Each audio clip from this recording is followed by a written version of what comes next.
हाँ, तो जैसा कि कल बात हम लोग की थी उसमें आप क्वेश्चन एक देख लीजिए। आपको क्वेश्चन नंबर बायनॉमियल में ही जितनी बातें कल किए थे उस पर एक क्वेश्चन डिविजिबिलिटी डिविजिबिलिटी।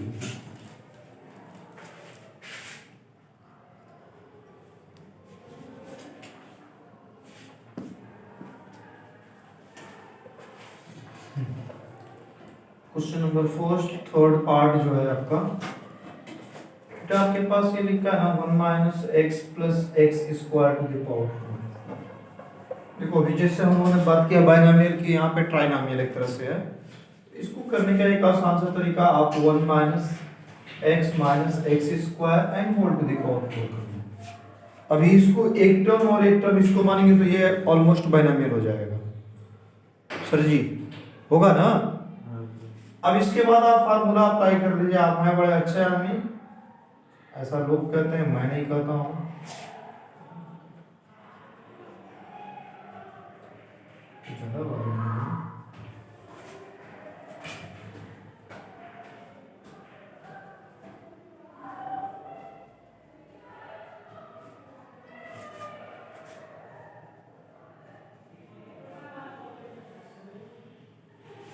ठीक है, एक चीज थोड़ा सा इस क्वेश्चन को बताने से पहले आपको बताना चाह रहे थे।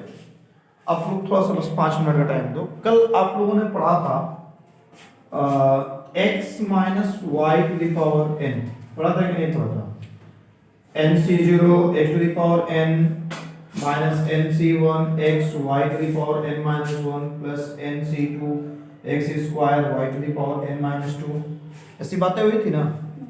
Plus nc3 x to the power n minus minus हो जाएगा y to the power 3 and dot dot dot ncn x to the power n minus y to the power n n minus 1 that will be 0। अगर इसी में एक काम हम ये कर लें, अगर यहाँ 1 रखें और यहाँ x लिख दें, यानी x जगह पे 1 हो गया और y की जगह पे x हो गया, तो ऐसे केस में क्या होगा ना, 1 टू द पावर चाहे जो भी रखे उससे कोई फर्क तो पड़ने वाला है नहीं। हम पावर सिर्फ इसका लिखते हैं, यह आ जाएगा nc0 1 to the power n minus nc1 1 to the power n minus 1 into x plus nc2 1 to the power n minus 3 n minus 2 x square minus nc3 1 to the power n minus 3 x cube and so on ncn and 1 to the power 0 minus x to the power n। Overall हम ये कहना चाह रहे हैं कि जैसे 1 to the power चाहे कुछ भी रखे कोई फर्क तो पड़ने वाला है नहीं। तो जो इसका रिजल्ट आएगा वो सिंपल ऐसे आ जाएगा nc0 minus nc1x plus nc2 x square minus nc3 x cube and ncn x to the power n minus 1 to the power n। बहुत कुछ हम यही फॉलो किए यहाँ पे। अब ध्यान से देख लो, मैंने इसको 1 माना, इस पूरे को x माना। 4c0 4c1 x 4c2 x square 4c3 x cube 4c4 x to the power 4। पहली चीज। दूसरी चीज, यहां माइनस था तो मैंने plus minus plus minus plus का टर्म फॉलो कर लिया। यहां तक ठीक है। अब आप ध्यान से मेरी बात सुनो, ये 4c0 की वैल्यू कितनी हो जाएगी? 1 हो जाएगी। 4c1 की वैल्यू 4 हो जाएगी। यहां x माइनस x स्क्वायर जैसे है वैसे रहेगा। देन आफ्टर 4c2 के बारे में बात करें, factorial 4 factorial 3 factorial 2 something is like that ना। आई थिंक 6 आएगा। देख लो यहाँ पे जिनको ना समझ में आया, factorial 4 upon factorial 2 and factorial 2 4 into 3 into factorial 2 upon 2 into 1 into factorial 2 they can cancel, it is 2 6 आ जाएगा आपका इसकी वैल्यू। ठीक है, अब थोड़ा सा यहाँ ध्यान दीजिए। अगर ये 6 आ रहा है, यहाँ a माइनस b का होल स्क्वायर तो हमको आता है ना, x square plus x to the power 4 minus 2x cube. इसमें तो कोई तकलीफ नहीं होनी चाहिए हमको, कि है नहीं है ना। 4c3 की वैल्यू अगेन क्या हो जाएगी? 4 हो जाएगी। यहाँ a माइनस बी का होल क्यूब भी हमको पता है, वो भी हम अप्लाई कर सकते हैं। तो जब a माइनस बी का होल क्यूब अप्लाई कर लेंगे और लास्ट वाले में जाके एक बार फिर से हमको बाइनॉमियल यूज करना पड़ेगा, ये चीज ध्यान दीजिएगा। लास्ट वाले में जैसे आपने यहाँ लिख दिया 4x cube minus x to the power 6 होता है ना, माइनस, चलिए मैं आपके भाषा में लिख देता हूँ a cube minus b minus 3ab, ऐसे होता है 3a square b plus 3ab square x into x to the power 4 and minus x to the power 6। यहाँ पे ये 4c4 क्या हो जाएगा, 1 हो जाएगा।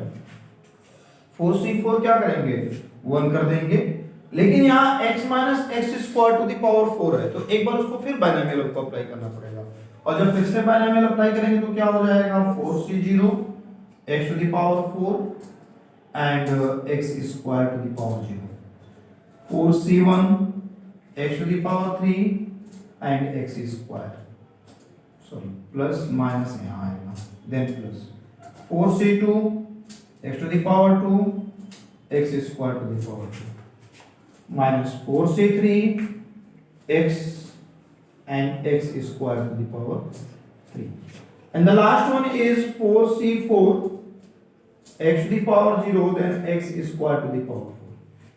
अब आप सोच के बताइए क्या इसके आगे आप सिंप्लीफाई नहीं कर लोगे?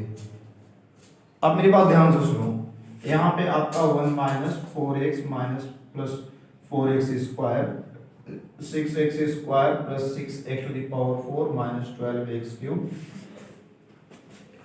Minus 4x cube minus 12x to the power 4 plus minus 12x to the power 5 plus 4x to the power 6।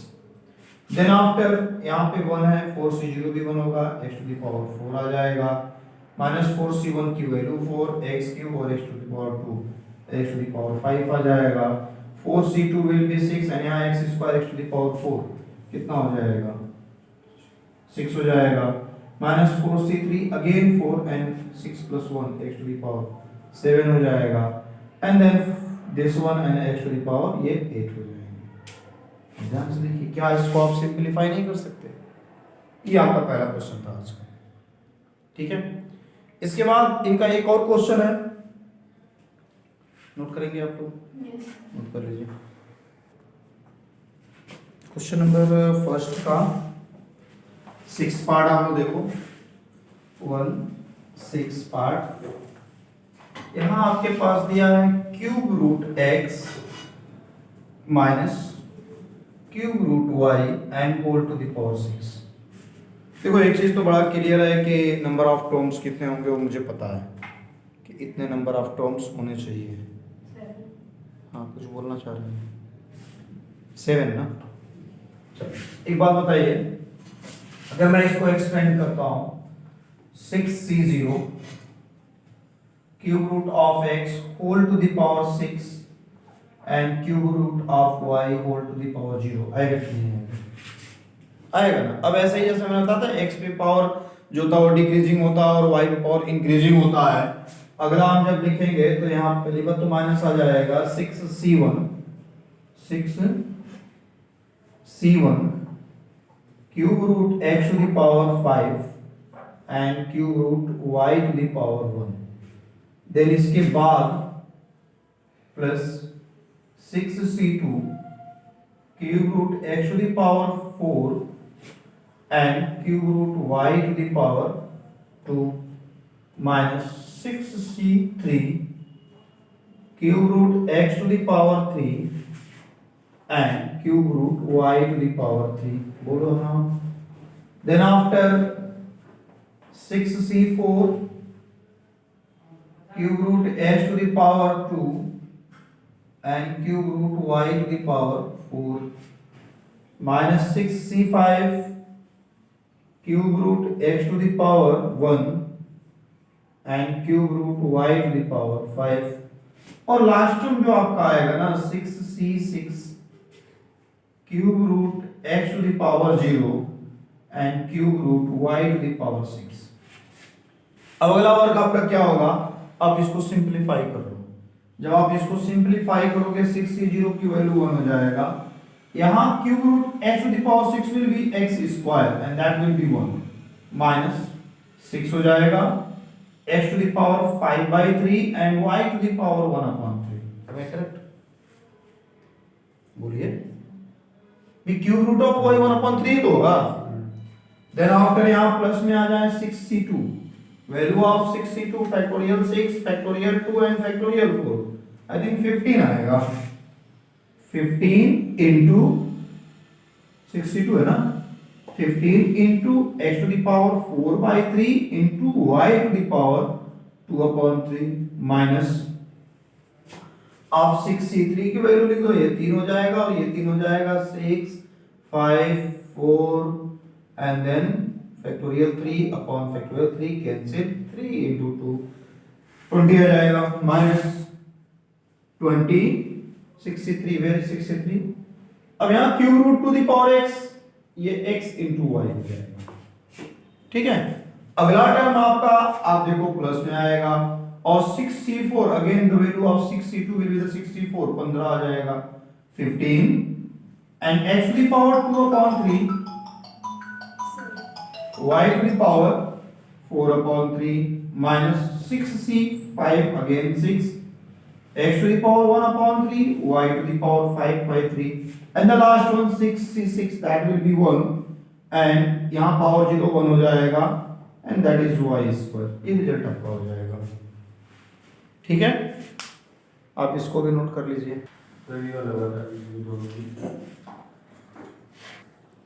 So another question from the NCERT, that question number 3 of 18.1 आप लोग थोड़ा सा देख लो बेटा, क्वेश्चन नंबर 3 प्लीज बातचीत,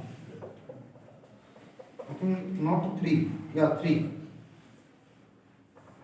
a plus b to the power 4 minus a minus b to the power 4, we have to find the value of this one, क्या हुआ यही वाला ना, मतलब NCERT के में NCERT में it's not NCERT, it's RD, sorry it is RD, okay। But आप इसको क्या लिखोगे, 4c0 a to the power 4 b to the power 0 plus 4c1 a to the power 3 b to the power 1 plus 4c2 a to the power 2 b to the power 2 plus 4c3 a to the power 1 b to the power 3 plus 4c4 a to the power 0 and b to the power 4। आपको याद होगा जब हम expansion बताए थे तो उस समय कुछ प्रॉपर्टीज बताए थे, और यहाँ देखिए मैंने हर जगह वही काम किया, 0 से स्टार्ट किया 4 तक जा रहा हूँ, a पे जो पावर है वो 4 है 3 है 2 है 1 है देन 0 है, b पे पावर 0 से स्टार्ट होकर 4 तक जा रहा है, और ये चीज बताया गया आपको, ये नया नहीं बता रहा हूँ। देन आफ्टर एक और चीज आपको बतानी थी,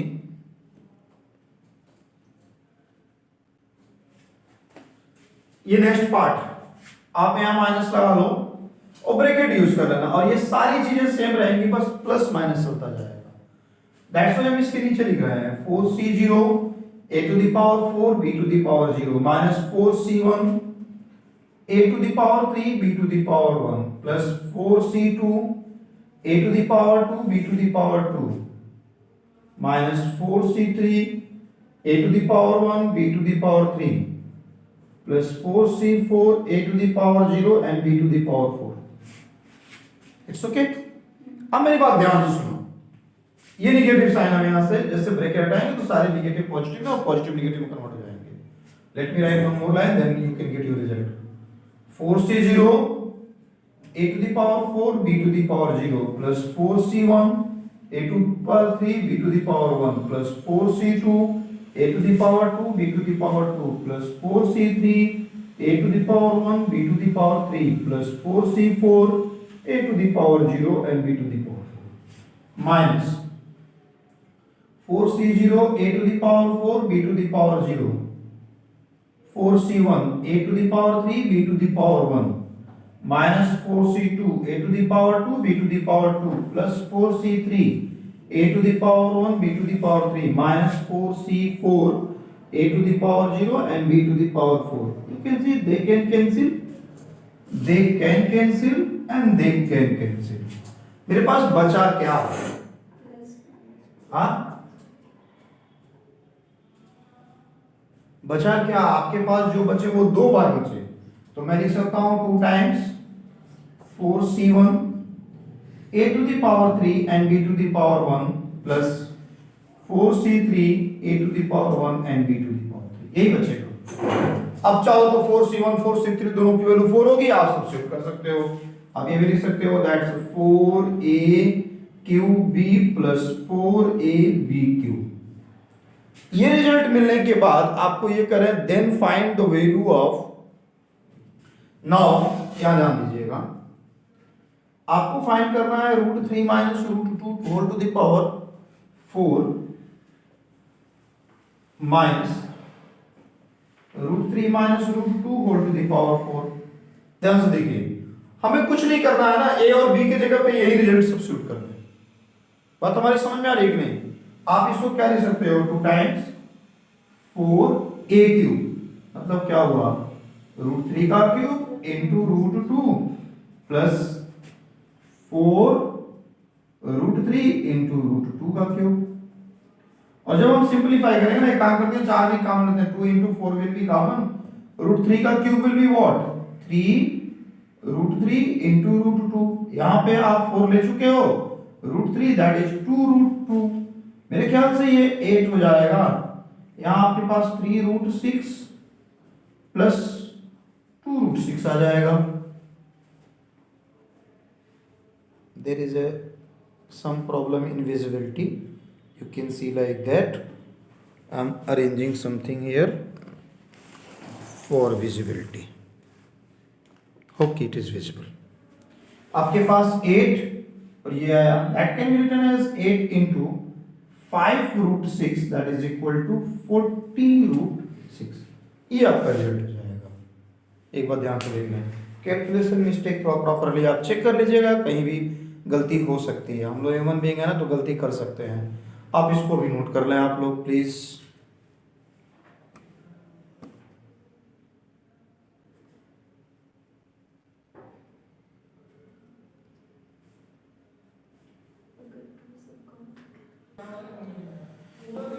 ये एनसीईआरटी में आपका 8.1 का क्वेश्चन नंबर 13 है, थोड़ा सा अलग हट गया है। और एक आपको एक और बात बता रहा है, थोड़ा सा मैं पहले क्वेश्चन लिख दे रहा हूँ, फिर आपको मैं समझा रहा हूँ कि इस तरह के क्वेश्चन आपने कहाँ पढ़े थे। बेटा आपके पास ये क्वेश्चन जो है,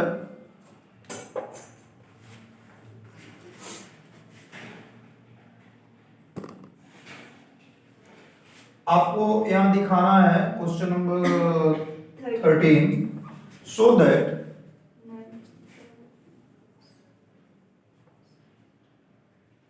nine to the power n plus 1 minus 8n minus 9 is divisible by 64 is. आप याद करो, इस तरह के क्वेश्चन हम लोग पीएमआई में पढ़ते हैं, प्रिंसिपल ऑफ मैथमेटिक्स इंट्रोडक्शन। अब आप मान लीजिए अगर आपके एग्जामिनेशन में दोनों सिलेबस में है और अगर लिखा ना हो पीएमआई यूज करना, तब तो कोई बाउंडेशन है नहीं। अगर उसने लिख दिया कि बाय यूजिंग पीएमआई, तब तो हम बाउंडेड हो गए कि नहीं, हमको पीएमआई यूज करना है।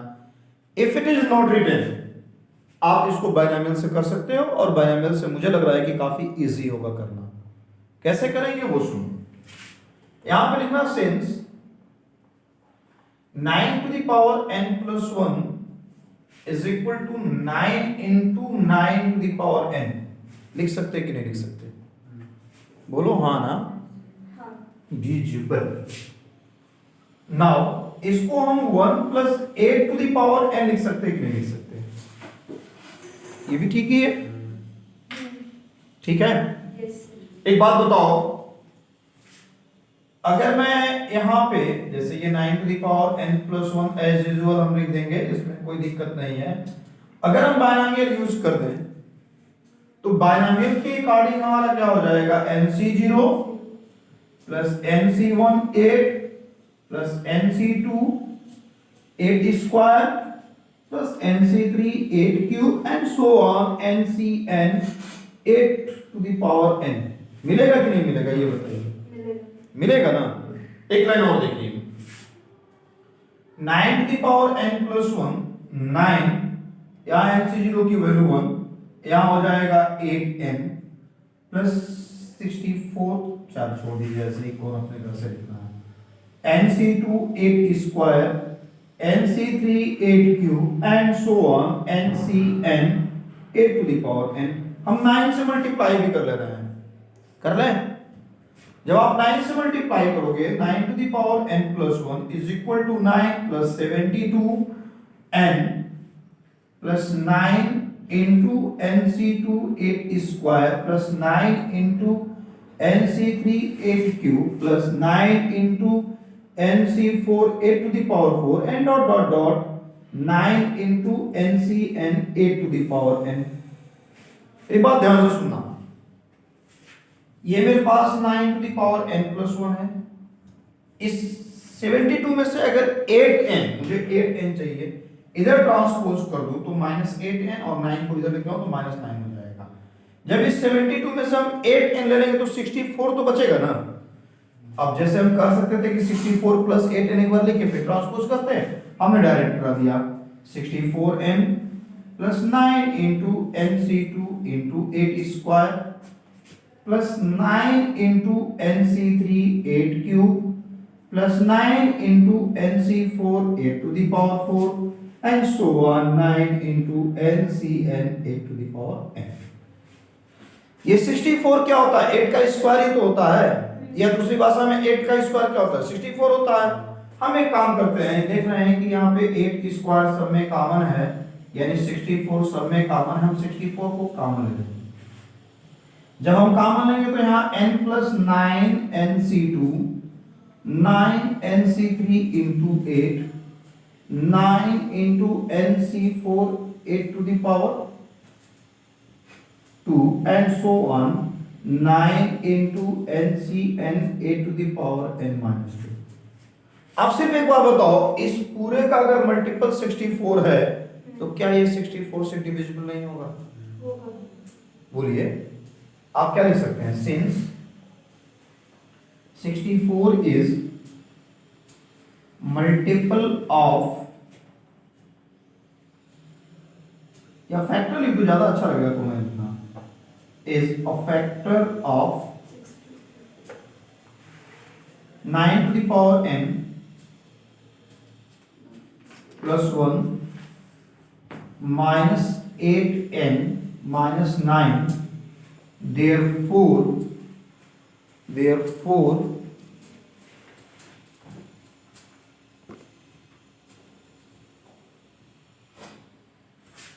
9 to the power n plus 1 minus 8n minus 9 is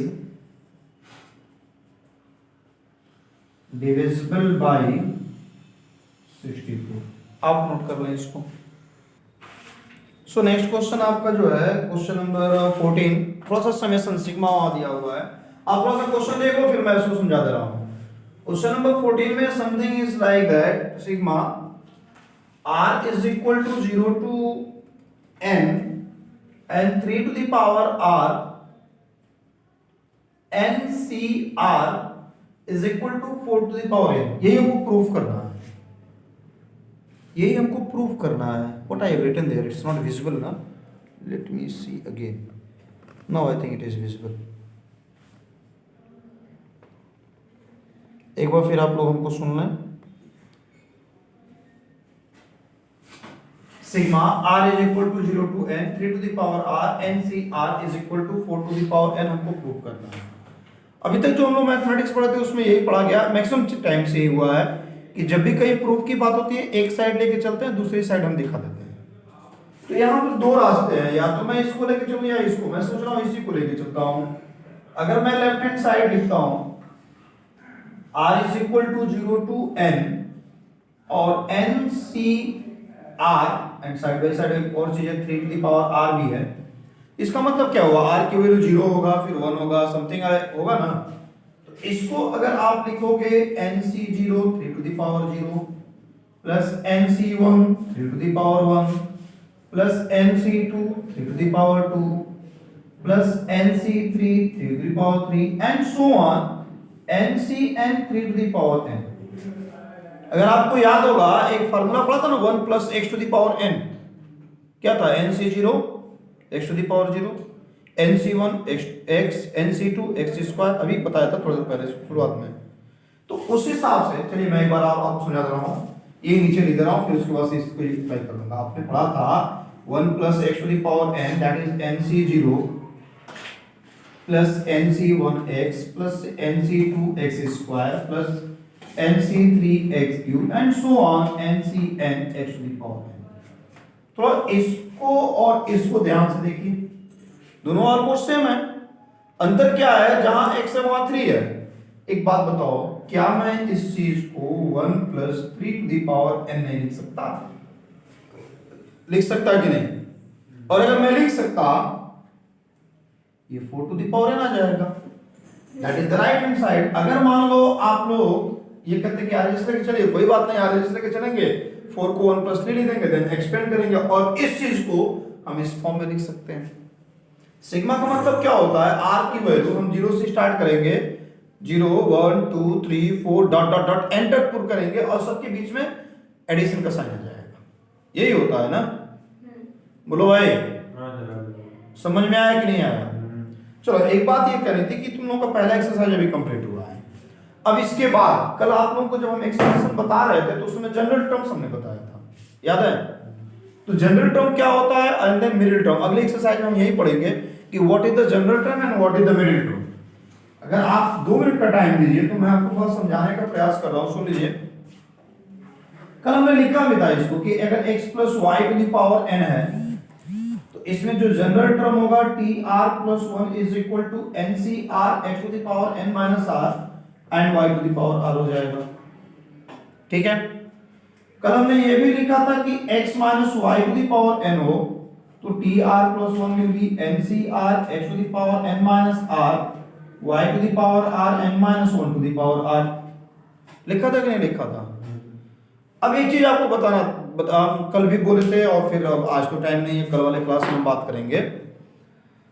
जैसे होता क्या है कि इस फार्मूले की इंपॉर्टेंस इतनी ज्यादा है कि जो आपने पहले एक्सरसाइज में सिर्फ एक तरह से एक्सपेंशन सीखा है कि कल से हम एक्सपेंड करेंगे, अभी इस पे डिपेंड जो भी क्वेश्चन मिलेंगे, मैंने कल भी कहा था, फिर से मैं आपको बताऊं, कुछ क्वेश्चन आपके आएंगे जहां सीधे लिखा होगा फाइंड द जनरल टर्म्स, आप इसको यूज कर देना। अगर आपसे कहते हैं कि find the fifth term in the expansion of the given one, r की वैल्यू 4 पुट करेंगे after writing tr plus 1, general terms लिखने में r की जगह अगर 4 पुट करें तो क्या फिफ्थ टर्म मिल जाएगा। हम इसी फार्मूला को यूज करके x के डिफरेंट पावर के कोफिशिएंट भी फाइंड करेंगे।